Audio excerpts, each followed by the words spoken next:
It's 10 o'clock. This is Sky News at 10. Our top story. A vote on an immediate ceasefire in Gaza is blocked by the US at the United Nations. This is not only unrealistic, but dangerous. It would simply leave Hamas in place, able to regroup and repeat what it did on October 7th. We hear from a brother of one of the men who was held by Israeli military in Gaza, as it says it had detained people of fighting age to seek out Hamas. Also tonight, the cost of the Rwanda illegal migration deal soars to more than £200 million ahead of a crucial vote in Parliament. Vladimir Putin announces he'll run for president of Russia again in 2024. We hear from one man running against him.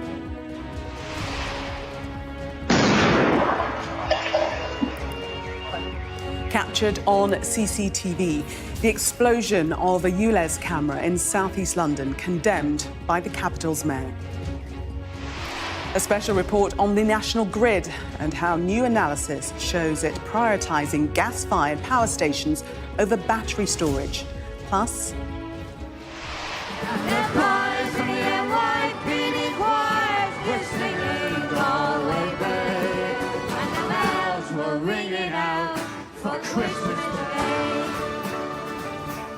Fairy Tale of New York rings out as stars and thousands of well-wishers turn out for Shane MacGowan's funeral. And we'll take a first look at tomorrow's front pages in our press preview from 10:30 right through to midnight.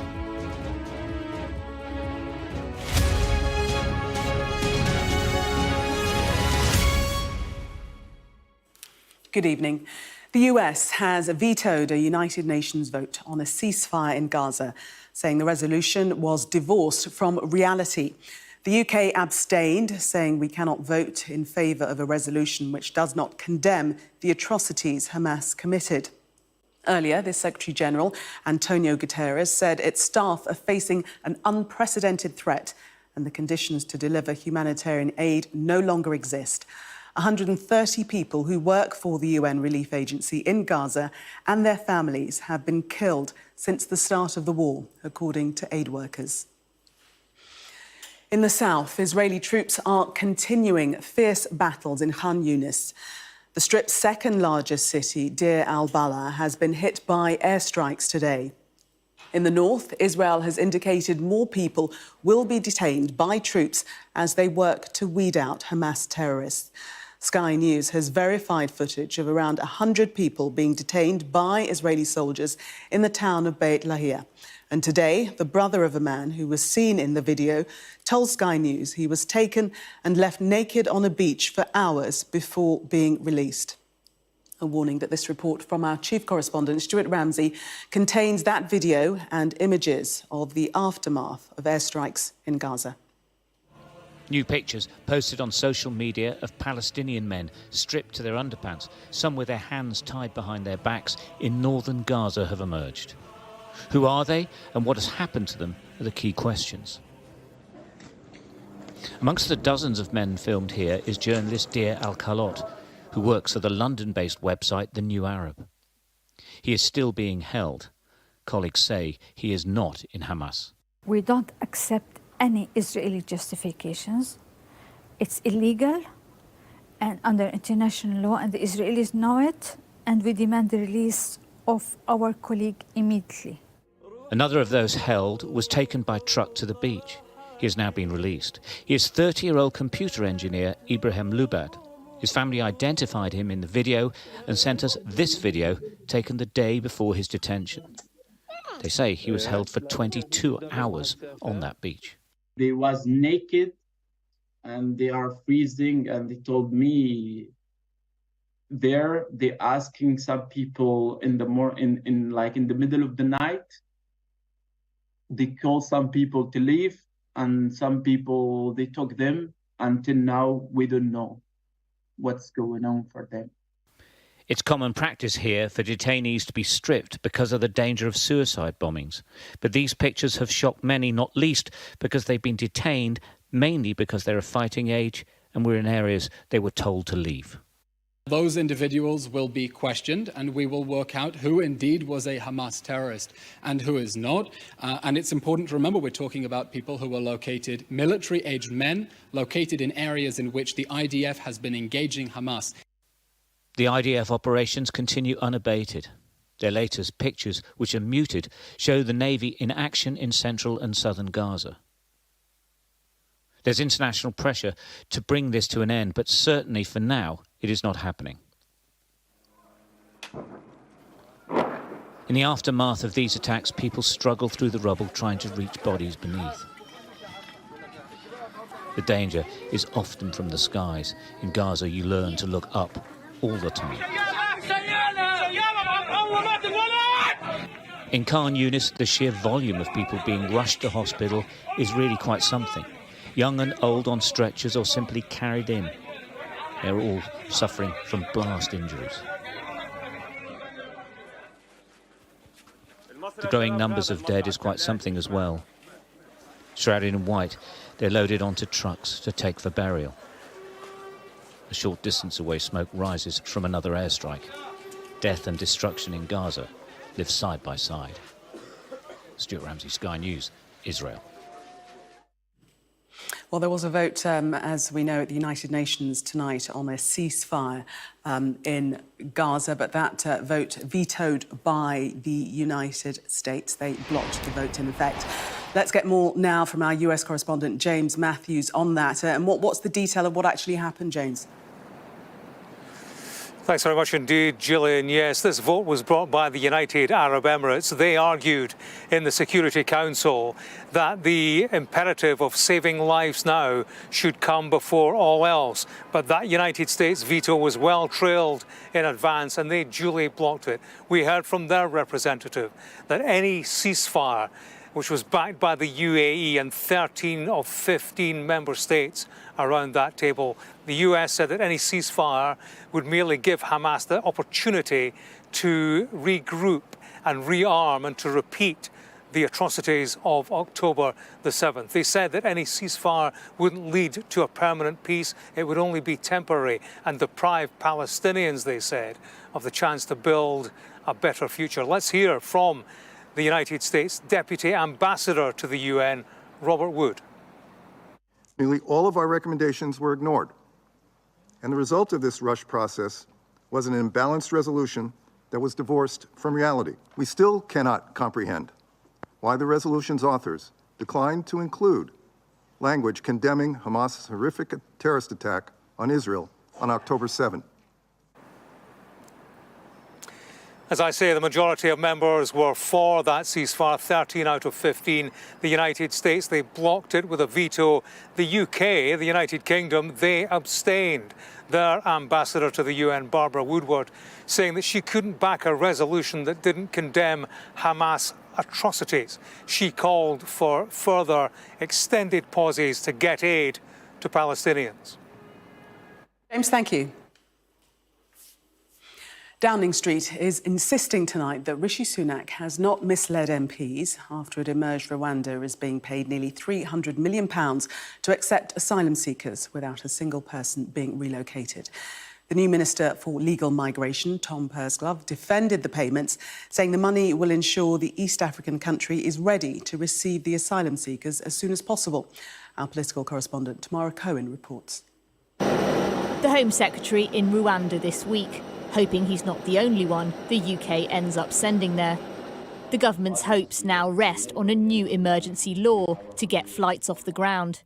Today, accusations of a cover-up after it was disclosed the costs of the scheme had increased. The Home Office revealed an extra £100 million was sent to the African country in April this year, in addition to £140 million sent already to get it started. An extra £50 million is expected to be sent next year. The costs of the scheme have more than doubled. MPs will vote next week on the new legislation, which would declare Rwanda to be a safe country, but won't go as far as some Conservatives want. Already, the brand new Minister for Migration says the government is open to compromises with wavering MPs. I think the Prime Minister is right that the plan and the legislation underpinning it is what we need in order to deliver. on this development and migration partnership with Rwanda to be able to relocate people there. But of course, there will be parliamentary debates, there will be opportunities for people to bring amendments. The Prime Minister and Home Secretary will spend the weekend trying to persuade MPs to back their new plan, saying it's their last chance. Downing Street blame the former Home Secretary, Suella Braverman, for signing off the £100 million payment. But they worry that, like her, other Conservatives will judge the Rwanda scheme to be an expensive failure. If, as some lawyers have told the government, people due to go there can still bring legal challenges. Especially when we have seen at times some judges being quite elastic with what they deem to be a detriment to someone's safety and well-being. I hope it works, but I am sceptical at this present time. Labour called it a reckless use of taxpayers' money. We have been asking repeatedly for the full cost of this failing Rwanda scheme. They've refused to tell us, and now finally they've had to admit there were a whole series of further secret payments, taking the total to nearly £300 million without a single asylum seeker being sent. The top civil servant at the Home Office, who revealed the latest payment in a late-night letter, will be hauled in by MPs on Monday to explain it. It's been 8 months since it was made. Arrivals across the channel keep coming. Tamara Cohen, Sky News. Well, our political correspondent Ali Fortescue is in Downing Street for us tonight. And Ali, a big vote on this bill next week. What do we know about how Conservative MPs are likely to vote? Well, we've certainly heard from one very significant Conservative MP this evening. That is Robert Jenrick, the man who a week ago was selling the government's Rwanda plan. This evening, totally dismantling it in an article in The Telegraph that's just been published. He says the test is, will it work? Regrettably, the answer is no. He talks about individual legal claims that could come, even if they're not successful. He says they will get bogged down in court, slow down the whole process. The goal now seems to have been reduced to delivering some symbolic half-filled flights, he says, taking off in the spring next year. We need individuals removed at scale. Anything less than this, and the boats will keep coming. He also talks about the red-hot fury that the Conservative Party could face at the next election. It is totally damning from a man who, remember, was a long-time ally of Rishi Sunak, unlike, of course, Suella Braverman, the former Home Secretary, a man whose resignation felt personal, blew a hole through Rishi Sunak's Migration Week, a week that was meant to be all about setting the narrative and reclaiming the message on immigration, legal and illegal. Instead, I think it's hard to see how this week could have gone much worse for Rishi Sunak, and of course there'll be further tests yet in Parliament as he grapples to keep his party from all-out civil war. Indeed, Ali, thank you. Vladimir Putin has today confirmed he plans to seek re-election in a carefully orchestrated Kremlin award ceremony for war veterans who pleaded, "We need you, Russia needs you." Mr. Putin's decision to run in the 2024 presidential election will effectively extend his grip for at least 6 years. Our Moscow correspondent, Diana Magnay, reports. This is an announcement that will surprise no one. Vladimir Putin saying he will run again for president in response to a plea from the Ukrainian-born commander of a Russian military unit in Donbass. You're our president. We are your team. We need you, and Russia needs you. And what could the president do but oblige? I will not hide the fact that at different times I had different thoughts. Now you are right. This is the time when the decision needs to be made. I will run for the post of President of the Russian Federation. And so the optics for the public at large, that the residents of Donbass need Putin as president to keep on fighting their corner. You may feel that Vladimir Putin has been in power an extremely long time already, but as of 2024, his presidential record to date will effectively be zeroed thanks to constitutional changes that were made a couple of years back, which means that he can run for another 2 6-year presidential terms until 2036, when he would be 83 years old. The most prominent opposition figure, Alexei Navalny, is locked up, his team saying he'd had a serious health scare this week and that his lawyers have no access. So it is brave of this man to say that he'll run. Boris Nadezhdin is a long-time politician, a known quantity for the Kremlin, and may be allowed onto the ballot if only to show how small the opposition vote is. but still what he says is a risk in today's Russia. I said that special military operation is a fatal mistake of President Putin. Fatal mistake, absolutely. Millions of people in Russia, really millions of people, thinks the same as me. They understand that Putin drags the country to the past, and we want the normal future for our country. On Moscow's snow-filled streets on Friday, we met the Putin converted and also the not-so-sure. Why do you think he's such a good leader? He's strong, strong-willed, responsible for the country. That's why he's a worthy, strong leader who will lead the country forward. You know, Stalin also have really high approval ratings. Well, no, it's just drawn, it's not true.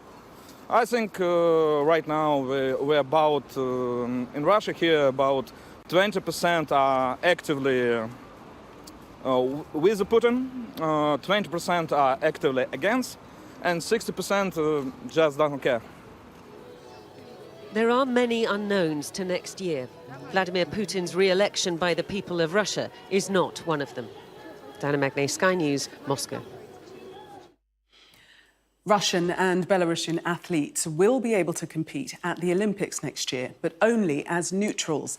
The International Olympic Committee says any individual athlete from those countries that has reached its qualifying standard will be able to take part in Paris. But no teams from either nation will be accepted. Ukraine has called the decision shameful. Counter-terrorism police are leading an investigation into an explosion which damaged a camera in London's ultra-low emission zone. The Mayor of London has described the attack, which damaged a property and vehicles in Sidcup, as grotesquely irresponsible. Ivor Bennett reports. Wednesday evening in southeast London, and there's an explosion. The target, a camera for the city's ultra-low emission zone, known as ULEZ. ULEZ camera has been dismantled. The pole on the ground is all that's left of it. It had only been installed earlier that day, but within hours was cut down and then blown up, damaging nearby vehicles and properties. Broke the geezer's fence, like a World War II explosion just went off. Colin Haynes was at home at the time, 50 metres from where it happened. There was an almighty flash and bang outside my house, which I initially thought would have been a road accident for the noise. There was a bus just up the road here, about 50 feet, and evidently a load of people on the bus. The bus driver was shaking with shock, and there was a car parked directly opposite our house that had shrapnel in the side of it. Police say it was caused by an improvised explosive device. In other words, a homemade bomb. Its remains are now the focus of a counter-terror investigation. The bomb went off at around 6:45 on Wednesday evening, at a time when residents say this road was very busy with traffic and also pedestrians. And given the force of the explosion, it's really incredible to think that no one was hurt by it or even killed. Attacks on ULEZ cameras are nothing new. In the last 8 months, the Met recorded more than 1,000 offences. 252 cameras were stolen, 843 were damaged.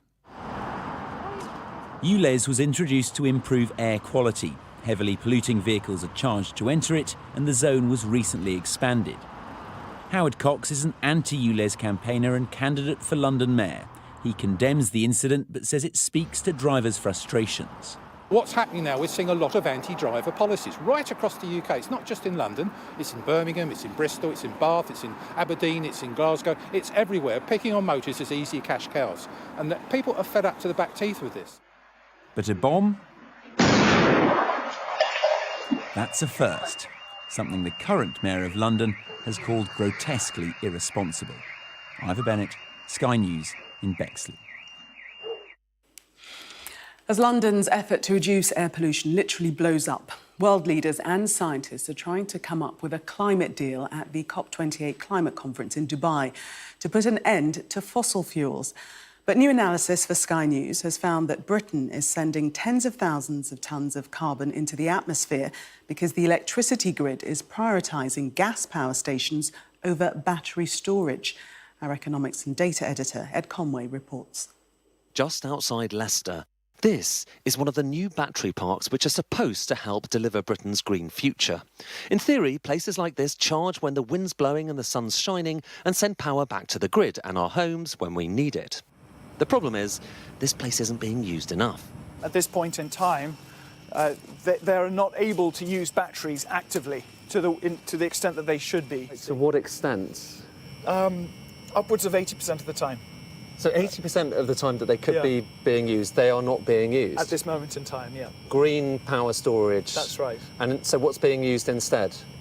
Unfortunately, it's gas-fired generation is being used instead. So the grid is literally firing up gas-fired power stations instead of using this clean storage you've got here? It's worse, unfortunately. It means that if they've got to fire up gas to provide that flexibility, they've also got to push something else off, and it's invariably wind generation. According to calculations carried out for Sky by Modo Energy, a data platform, the National Grid Controller's decision to skip available battery storage and fire up gas power stations created 71,000 tonnes of carbon emissions in the year to October alone, equivalent to the annual emissions of 44,000 petrol cars. The company that controls the grid says it's upgrading its systems to address this.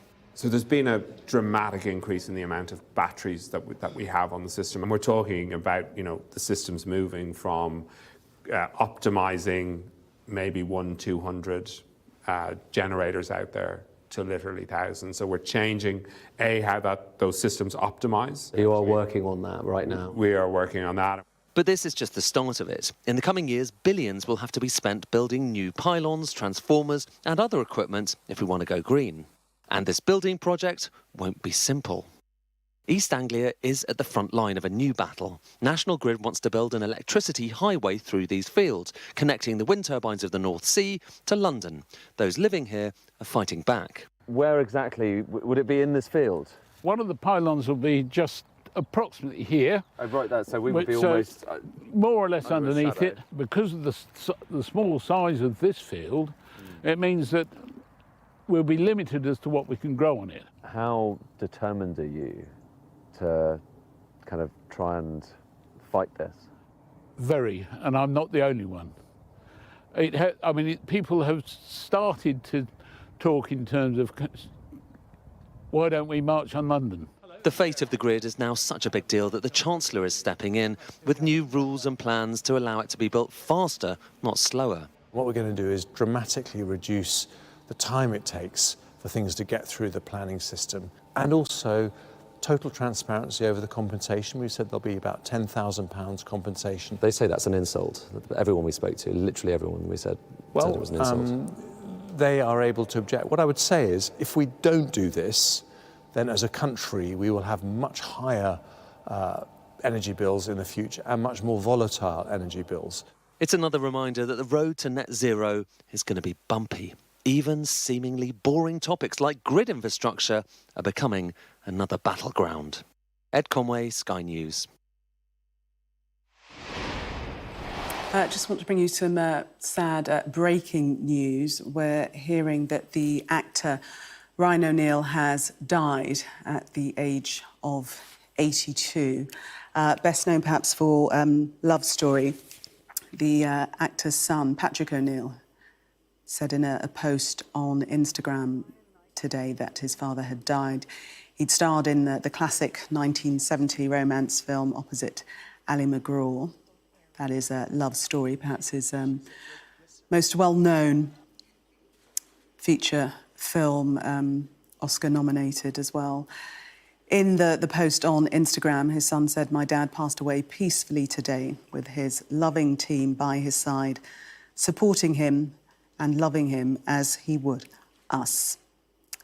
O'Neill's acting career took off when he landed a role in the nighttime soap opera Peyton Place in the States in 1964. And as I say, he was Oscar-nominated, best known for his role as Oliver Barrett in the critically acclaimed 1970 romance Love Story. Ryan O'Neill, the actor, who's died today at the age of 82.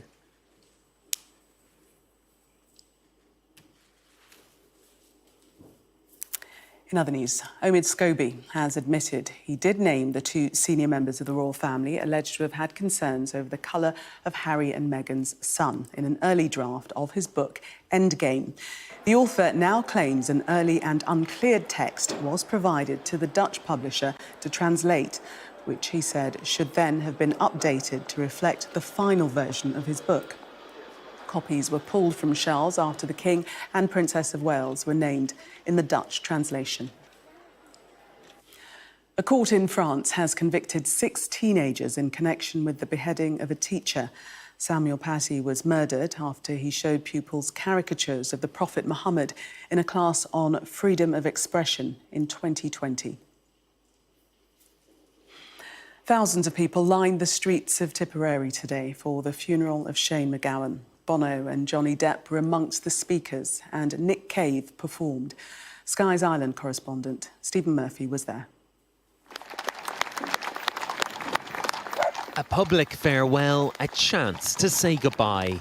Shane MacGowan's funeral cortege wound its way through the streets of Dublin, his adopted home. A spontaneous act of music and joy paid tribute to his life.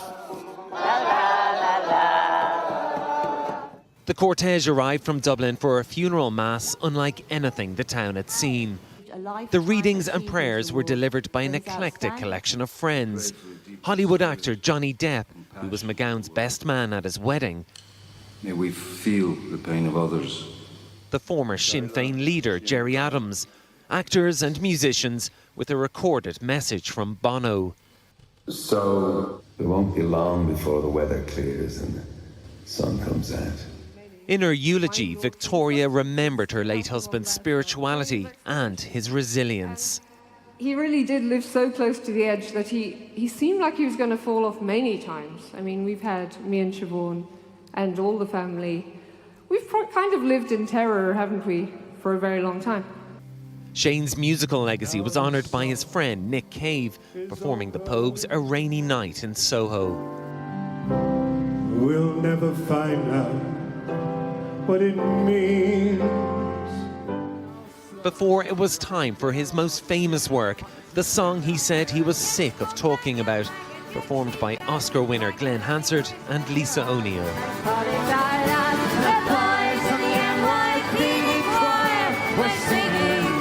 Fairy tale of New York taken up by the mourners outside in the bitter cold.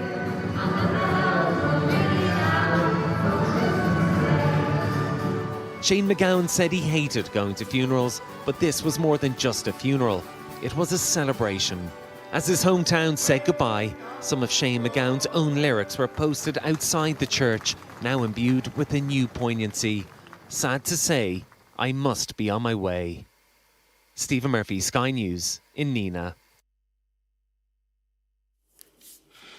Golf's world number 3, Jon Rahm, has become the highest profile player to defect to Saudi-funded Live Golf. In a deal said to be worth around £450 million, his departure from the PGA Tour has prompted Rory McIlroy to say he believes the rules on Ryder Cup eligibility will need to be rewritten. Our sports correspondent Rob Harris reports. I've never really played the game of golf for monetary reasons. Fast forward 18 months, will Jon Rahm now be? Yeah, the money is great. I have a duty to my family. Obviously, it is a factor, and it was an important one in this decision. Everyone has a price. For the reigning Masters champion, is it $500 million? An inducement from the Saudis, convincing the highest-ranked player yet to join the Live Rebel circuit. Others have resisted fortunes to stay loyal to the American and European golfing establishment. Someone that plays on the PGA Tour and the DP World Tour, it's disappointing. My fear is that we continue down this path where we have competing tours and it divides the eyeballs that are on the game. Unity beckoned in June when Liv revealed merger plans with the PGA. But the proposal deepened discord with opposition to an effective takeover of golf by Saudi's sovereign wealth fund. It was here at Centurion Club where the Live Golf revolution began, where we saw them flexing their financial muscle, and they're continuing to throw cash at the stars of the game. By signing Jon Rahm, it seems they're trying to force a deal with the PGA Tour. If there's no deal, the Saudis have the cash to get what they want. Just as they are in football and boxing, another sports power play. The recruitment of Rahm leaving golf fans uneasy. I thought he was going to stay where he was, but obviously the amount of money, you can't be surprised he's gone. It'll be interesting to see the longevity of Liv and see how many other players decide to move on. I couldn't see someone like Rory doing it, for example. A morality and money quandary. You're turning your back on all that's good in the game was the mentality, going to this uprising, this regime as well that people were dead set against. Time has moved on. Big stars, are they going to look at it and think, well, if John's gone, should I be cashing in now in case we all come together? For now, golfers still profiting from a feud and the sporting ambitions of a state. Rob Harris, Sky News. Well, that was Sky News at 10. Coming up, we'll take a first look at tomorrow's newspapers in the press preview. Tonight, we're joined by the Jewish Chronicles editor, Jake Wallace-Simons, and the Guardian columnist, Zoe Williams. Amongst the stories we'll be discussing, this story on the front of the Eye. Their headline, Angry MPs plotting to derail PM's Rwanda law. We'll be right back with that story and others. Do stay with us.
is Sky News. In just a moment, the press preview.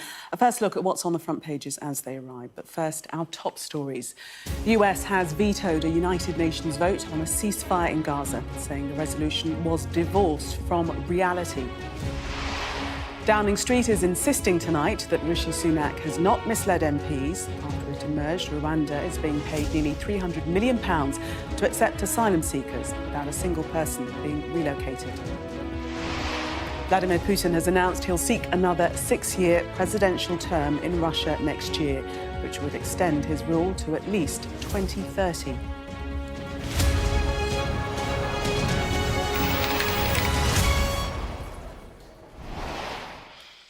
You are watching the press preview, a first look at what's on the front pages as they arrive. It's time to see what's making the headlines with the Jewish Chronicles editor, Jake Wallace-Simons, and the Guardian columnist, Zoe Williams. They'll be with us from now until just before midnight. Welcome. So let's see what's on some of those front pages for you now. Well, the Eye says Conservative MPs from what it calls all wings of the fractured party are poised to rebel against Rishi Sunak's Rwanda migration plan. The Times quotes from the government's official legal advice describing the Prime Minister's chances of getting the legislation over the line as 50% at best. Robert Jenrick, the minister who resigned over changes to the Rwanda plan earlier this week, gives a warning in the Telegraph that there are too many migrants coming to the UK and can actually be integrated into life here. The Guardian says the Home Office has been ordered by the parliamentary spending watchdog to reveal the full cost of the Rwanda plan after news this week that it has already hit £290 million. The FT reports that difficulties in the key trade routes on the Panama and Suez canals are putting, as the headline says, supply chains at risk for Christmas. The Sun claims an exclusive with Palace insiders, saying that the King is refusing to be emotionally blackmailed by Prince Harry over allegations about the royal family in his recent book, Spare. According to The Express, 5 million Britons plan to spend this Christmas abroad. And as such, they're likely to be untroubled by the UK's Santa shortage, reported on the front of the Star. While the Mirror carries allegations that images of Nigel Farage have been doctored in an effort to help him win I'm a Celebrity. Intrigued. Doctored? How? And a reminder that by scanning the QR code you'll see on screen during the programme, you can check out the front pages of tomorrow's newspapers while you watch us. And we are joined tonight by Jake Wallace-Simons and Zoe Williams. Welcome to you again. Thank you. Let us start with Rwanda and the Eye, first of all. And Rishi Sunak, beset on all sides by Tory divisions, each and every way he turns. It's actually very reminiscent of Brexit, this, because even though it says he's beset on every side, it's a fractured party, the left of the Tories are against him and the right, you can tell from the mood music that the people who are making most noise are the people trying to outflank him to the right and make the policy harder. So even while there are probably a number of rebels and quite legitimate voices in that party saying, who are still quite attached to the rule of law, the only voices you're going to hear, both in the headlines and in the kind of whispering campaigns, will be your Jenricks and your Bravermans saying that he's not being tough enough, when he's being way tougher than he actually can afford. Jake, do you agree with that? Are we only really going to be hearing from the right? Well, I mean, you're right, Zoe, they are making the loudest noise, and in a way for good reason, because voters do feel very betrayed on this, particularly Tory voters. The people who voted Tory in 2019, immigration by 11 points is their top priority, getting it down. And they've merged together the illegal migration on the small boats with legal migration, which is peaking at 745,000, which is a huge number compared to the manifesto commitment of 2019, which was to keep it to 226,000. But what's amusing? So I think that there is a lot of noise coming from the Tory right, but at the same time, they're living rather in cloud cuckoo land, because if he does pull out of the Human Rights Act, Rwanda would pull the plug on it. And so that isn't a solution. But like you say, they're making a lot of noise. I think a lot of this is about positioning for the next Parliament, expecting a win, and what's going to happen to the Tory party. Expecting a lose in the next election, and what's going to happen to the Tory party after that. I mean, the thing thing is that it is sort of the consequence of Brexit. The reason legal migration is so high is because of all the deals they had to cut in order to get trade deals as agents operating outside the EU. So they made all these promises linked to Brexit of reducing migration, which have resulted in a massive surge in migration. Yeah, I'm not sure they had to, but Boris did. I mean, the mobility was part of the deal with Australia and with India. But Boris was probably the most pro-immigration Prime Minister we've ever had. I know, but... even more than Tony Blair. I mean, he was the one who really presided over this huge surge in migration, which is now causing the Tories such a lot of problems. But it's testament to the mendacity of the man that he actually came out as the kind of most ardent pro-Brexit candidate who would keep control of your borders, your laws and your money or whatever, when actually he was fine. He was fine with practically open borders. Yeah, but he was always he was a sort of liberal, London globalised mayor, Brexiteer, wasn't he? Was for... migration amnesty, wasn't he? An immigration amnesty. He's always been pro-migration. He's really not very Tory, really. And his vision of Brexit was a globalised, liberal, open Britain. It wasn't the sort of the Brexit that Nigel Farage wanted. But that's certainly not the Brexit that he sold to 2019 voters, I wouldn't say. Yeah, I think 2019 voters wanted something very different, and Boris just had the charisma to cut through, and there's a lot of projection. No, we're not going down the Brexit road. That wasn't the discussion. No. Let's move on to the Times, also looking at Rwanda and the chance of success of this emergency bill to be heard again on Tuesday. 50% at best, that's the headline. Oh, that's absolute disaster, isn't it? Let's face it, it's a disaster. And to me, I look at it in the context of Rishi Sunak's 5 pledges. And those five pledges were to grow the economy while the economy is flatlining, to cut the debt's gone from 2.2 trillion to 3 trillion pounds, to cut the NHS waiting list, and they have risen all year, to halve inflation, well, that has happened, but off its own accord. And now to stop the boats is really the only thing that he's got left, and he's trying desperately to do it, and he's got a 50% chance of success at best. It's a real mess, and he's losing credibility with his own voters at this point where he really needs to gain that support and energise his base as if he's got any chance of winning in 2020. But he has been saying himself that immigration figures have come down under his watch. So immigration figures? Do you mean boats? Illegal migration? Yeah, because of the Albanians. Because the deal with it came down by a third, and that's fine because he did a deal with Albania. So he's pointing to that as that's true. success. That is a good success. But the overall picture is 745,000 migrants coming in, and the boats are not stopped. And Rwanda, which is his flagship policy, looks like it's about to fail, or may very well be about to fail, and beset by infighting. The whole thing is rather disastrous. The thing is that it's all performative anyway. There's very little chance that Rwanda would have had any impact on the small boat crossings because there's absolutely no documented evidence of deterrence working for people who are desperate enough to get on a dinghy. There's no evidence of it. With that. I mean, it worked for Albania. No. What worked with Albania was doing a deal with the Albanian government to get them more stringent at stopping people leaving. It wasn't persuading Albanians that life would be bad. But it's worked with Australia. It genuinely hasn't. When you, and this has been going on since Blair tried it. When you try to persuade people that it's a bad idea to come to the UK because life will be more difficult for you, you're desperately underestimating how difficult life is already, and it makes very little difference. I wouldn't say to persuade them that life will be difficult here, but more that they won't be able to stay here. That's the thing. If they make the journey here, but certainly, like Australia, it doesn't work for Australia. Certainly, in the many reports that we've done and spoken to people who've made the journey and asked them, would you consider not to make that journey with the outcome that you might end up in Rwanda, and they've said no. But they would say that, wouldn't they? Nobody takes it seriously. GB News recently, if I can mention them briefly, not in any glowing terms, I can mention them. They did this chat in Calais where they asked people what they thought of the Rwanda plan, and people didn't take it seriously. They thought it was a joke. I think it's very. If you see deportations actually happening, and people begin to take it seriously, then it will have an impact on people. Why would people come here if they think they're going to be deported? You're massively underestimating how difficult the situations are that people are already in. So even the question mark... It depends on the people. OK, well, obviously, I'm talking about refugees who have fled war and hardship. But that's not by any stretch of the imagination all of the people on the boat. If you've got some mythical economic migrant whose life was fine before they were just chancing their arm in your head, then fine. But to get the Albanians? What are the Albanians fleeing persecution and war? Wait a second. To get on a dinghy run by a trafficker, it's extremely dangerous. It's very, very arduous. It's very expensive. You arrive destitute. They're not doing it for fun. Why were the Albanians doing it then? Let's talk about the money that. Yeah, let's Rishi Sunak says he hasn't deceived people on disclosing the figure, 290 million. He's defending himself on that. But the way the figure came out, there's some discussion about that sort of breaking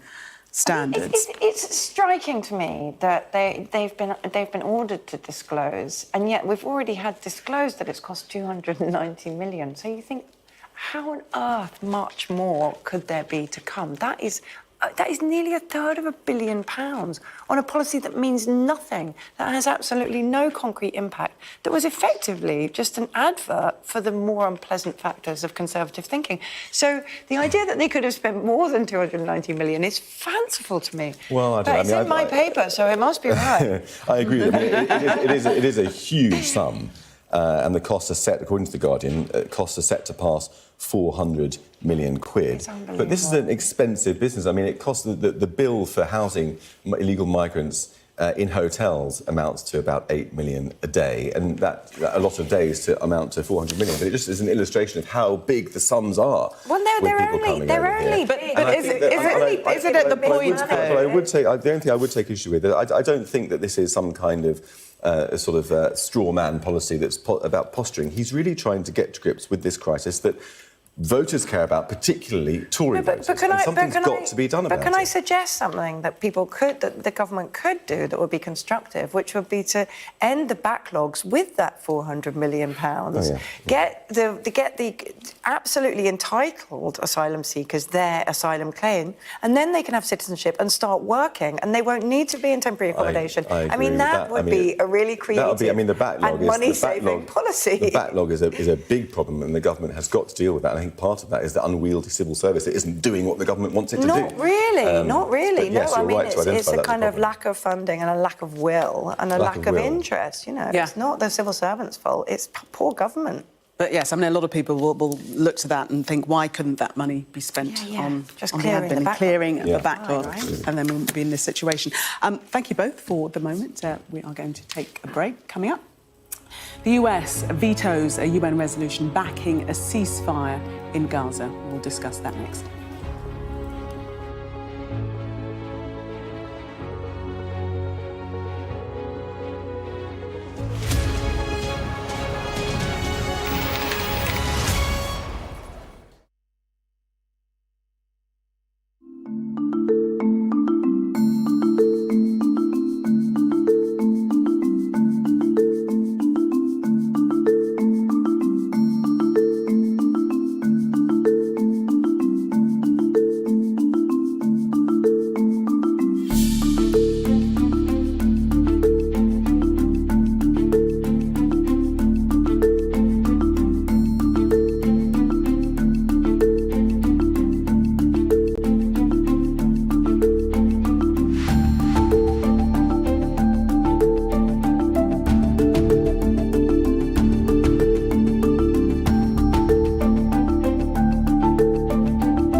I'm Katie Spencer and I'm Sky News' arts and entertainment correspondent.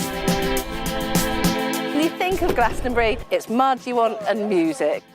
They're going to cross to us live in a minute. Okay. We always were capable of doing this. Oh, they're wonderful children as an audience. Who did that? Maverick, here on the red carpet. I'm so excited. Hello. We take you to the heart of the stories that shape our world. Nor have I ever struck any woman in my life. There's this illusion of power. Are you feeling well? I remember covering the Oscars and that now infamous moment, the Will Smith slap. You can tell from these crowds just how excited people are for the return of Pride. These actors playing the lead roles were born long after the Sex Pistols broke up. As a team, we've interviewed some of the biggest stars in the world. Okay, I'll talk to you. Don't leave me! Yeah, okay. There's no easy goodies. There's no easy baddies. Thank you. Thank you.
Welcome back. You are watching the press preview. Still with me, Jake Wallace-Simons and Zoe Williams. We're going to take a look at the front page of the Daily Telegraph in this section. And this UN vote this evening on the ceasefire in Gaza, which has been vetoed by the United States. They said that it would be a denial, I think, of reality was the quote. Your thoughts on that? Well, I think the US was quite right to veto that. It's absurd to call for a ceasefire when Israel still faces the terrorist threat from Hamas, which has vowed to do the same massacre again and again and again so far as it can. Yeah, the quote was divorced from reality. Divorced from reality. And the other quote that jumped out was that the US Deputy Ambassador said that this is not a threat that any of our governments would continue to allow. And it's interesting that the US was put under pressure from the following countries: Egypt, Qatar, Jordan, Saudi Arabia, the Palestinian Authority and Turkey. Well, Turkey massacred Kurds in northern Syria. Egypt, the record of repressing the Arab Spring was woeful. Qatar's the main funder of Hamas and other terror groups around the world. Saudi Arabia is prosecuting a brutal war in Yemen. The Palestinian Authority is very brutal and authoritarian, and Jordan has its own problems. And so these are not democracies who are calling for the ceasefire. They do not have blood-free hands themselves. The majority of states at the UN are not democracies. And I think we need to recognise that as tragic as the cost of war is, and as hellish as war is, sometimes it's just necessary when you're under attack from such a gruesome threat that is using civilians as human shields. Sorry? Well, I mean, it's every nation in the UN who's called for a ceasefire, apart from the US, right? Is it? Yeah, it is. Those were the only countries... Well, we didn't call for it. Britain didn't call for it. I'm sorry, I kind of forgot our role as America's lickspittle running daughter. No, I don't think. No, it's not every single. Well, it is. It's No, everyone, and it's then not. the US. It is not every country. The US in the vetoed. UN. No, it's not. It's a majority. Look, according to this, the US. 13 out of 15, wasn't it? Veto. Okay, but it's not. That's not. There are 190 countries in the world. It's 13 out of 15, and the only two that didn't are the US, which is vetoing, and us for abstaining. Right? So. No, it's not. But that's not every country in the UN, is it? It's an absolute red herring for you to say, because Saudi Arabia has a poor human rights record, which, incidentally, America has never minded before, that is not a legitimate pressure to put on the US. The reason this motion was even brought into being was because Article 99 had been called for the first time, because the depredations in Gaza are so intense. But the UN has totally discredited itself for years and years by isolating Israel and subjecting Israel to double standards. Absolutely not relevant. It is both relevant and it's true. And it's the underlying cause behind hang on a this second, narrative. You have to let me talk. Yeah, you have been talking. No, I haven't. And we've both been talking. No, you have to let me finish a sentence, though. Do finish your sentence. Because the point is not whether or not the UN has discredited itself. The point is that the world is watching in horror at what's going on in Gaza, and everybody will eventually catch up with that. Now, I think the American move is actually because they have been working to kind of, they've said to Israel today, this can't carry on for another month. So they do want a ceasefire. They do, and I suspect the reason they vetoed this was because if Israel had to do it under UN sanction, that would be a very different picture going forward than if Israel decides to do it of its own accord. But it's absolutely not the case that this can just continue. I mean, people but what are they have called for is a temporary ceasefire. They haven't said that a ceasefire complete. What the US well, I mean, wants, they're trying to make. I mean, they are trying to put pressure on so that it comes out of a settlement rather than out of a pressure. Because if it comes out of a UN resolution, then that is a very difficult We've only got about way to go 20 forward, seconds. right? Jake, I'm going to give you the last word. Look, you know, this is not the Iraq War, this is World War II. Israel is facing an existential threat that it has to destroy. It cannot live with a genocidal enemy on its border that has not only carried out this massacre, but has been open about its intention to do Jake it again and Zoe, and again and again. We are going to continue this discussion in the 11 hour, but we're going to have to take a break and go to the weather now. Thank you both for the moment. And we shall tell you what the weather is now. Warm memories wherever you go. The weather, sponsored by Qatar Airways. Well, we're in for a wet and windy weekend with a number of